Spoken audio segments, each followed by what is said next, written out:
Assalamualaikum warahmatullahi wabarakatuh. Alhamdulillah wassalatu wassalamu ala rasulillah wa ala alihi wa ashabihi wa mawalah amma ba'du. Para mahasiswa yang saya banggakan dan mudah-mudahan Allah muliakan. Alhamdulillah pada kesempatan ini kita bertemu kembali dalam mata kuliah ilmu tauhid.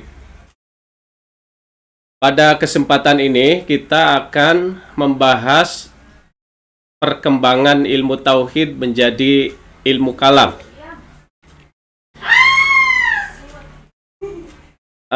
Pembahasan ini saya kira sangat penting karena dengan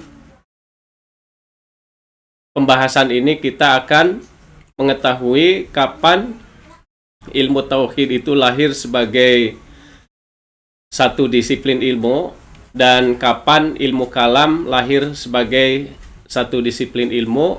Kemudian kita mengetahui apa bedanya ilmu tauhid dengan ilmu kalam. Ilmu tauhid itu diperkirakan lahir sebagai satu disiplin ilmu yaitu pada masa Khalifah Al-Mansur atau Ja'far Al-Mansur. Lahir sebagai respon terhadap kondisi yang terjadi pada saat itu, di mana muncul kekufuran dan banyaknya tokoh jindik.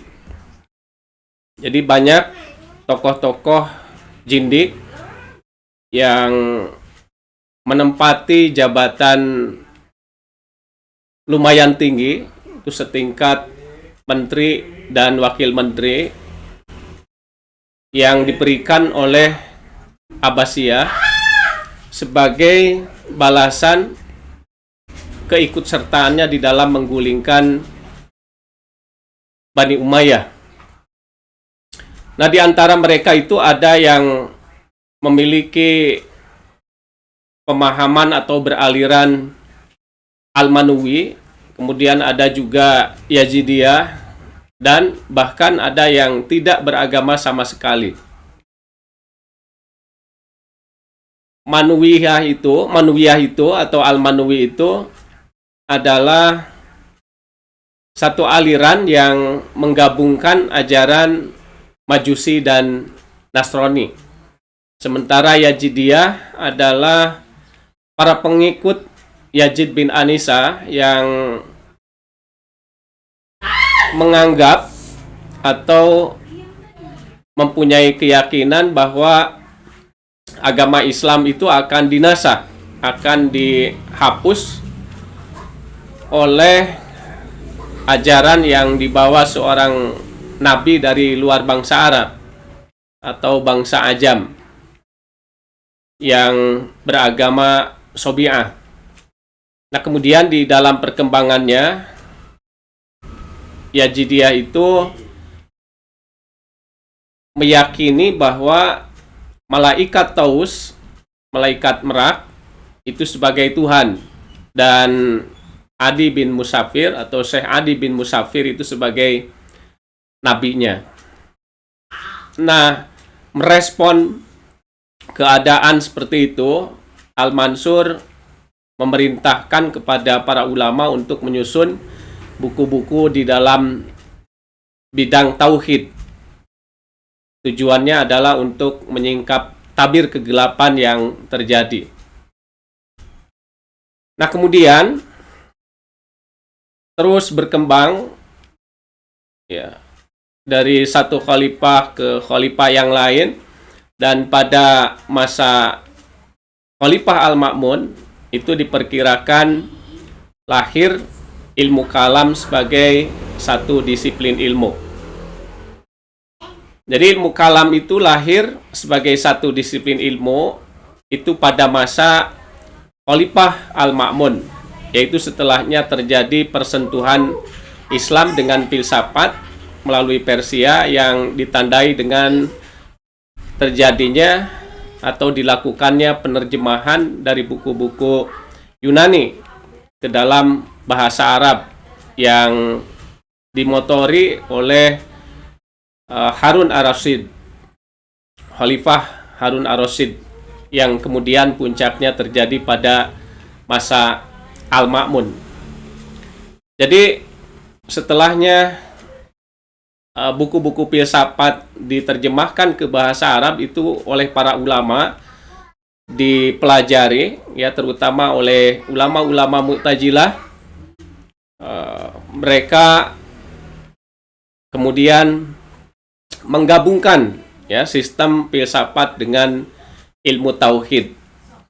Keyakinan-keyakinan di dalam Islam diperbincangkan dan kemudian selain mendasarkannya pada wahyu atau Al-Quran dan hadis, kemudian didasarkan pula pada logika ya, atau dalil akli. Jadi yang tadinya keyakinan-keyakinan itu hanya didasarkan kepada wahyu, kepada Al-Quran dan hadis, nah setelahnya terjadi persentuhan Islam dengan filsafat, keyakinan-keyakinan di dalam Islam itu bukan hanya didasarkan kepada Al-Quran dan hadis, tetapi juga didasarkan pada pemikiran akal. Nah, sehingga yang membedakan ilmu tauhid dengan ilmu kalam itu pada sifat dalilnya sebetulnya, bukan pada substansinya. Jadi kalau substansinya tidak berbeda, hanya pada sifat dalilnya. Jadi dalil-dalil ilmu kalam itu bersifat rasional, karena selain didasarkan kepada Al-Quran dan hadis, didasarkan pula kepada dalil akli, atau kalau dalam istilah Imam Ghazali itu al-qiyas ya, atau silogisme.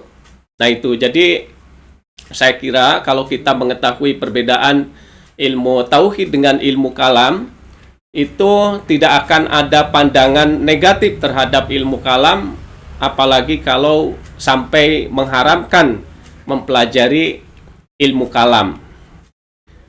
Nah, perkembangan ilmu tauhid sampai menjadi ilmu kalam bisa kita lihat juga dari pendapat beberapa ulama, diantaranya Asy-Syahrastani di dalam kitab Al-Milal wa Nihal mengatakan bahwa setelah ulama-ulama Mu'tazilah mempelajari kitab-kitab filsafat yang diterjemahkan pada masa Al-Ma'mun, mereka mempertemukan sistem filsafat dengan sistem ilmu tauhid dan dijadikan ilmu yang berdiri sendiri dan dinamakan ilmu kalam.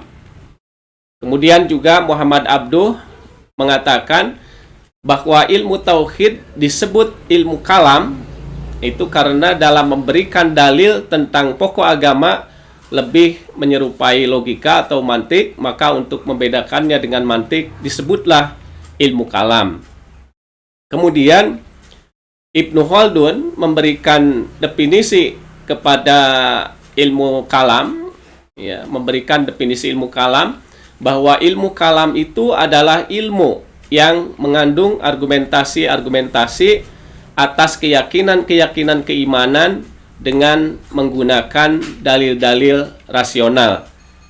Imam Ghazali juga mengatakan bahwa kemudian ulama-ulama yang ahli di dalam ilmu tauhid atau di dalam ilmu kalam dijuluki al-mutakalimin, ya, dijuluki al-mutakalimin karena nama ilmu kalam lebih terkenal daripada ilmu tauhid.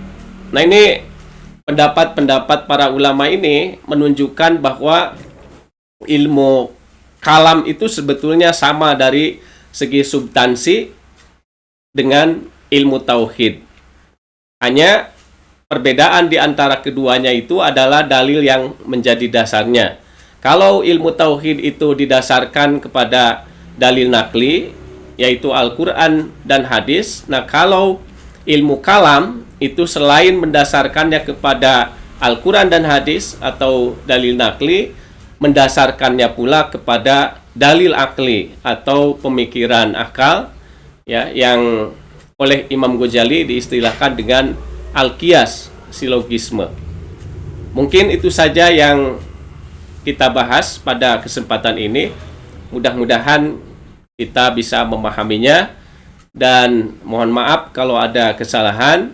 Wabillahi taufiq wal hidayah. Wassalamualaikum warahmatullahi wabarakatuh.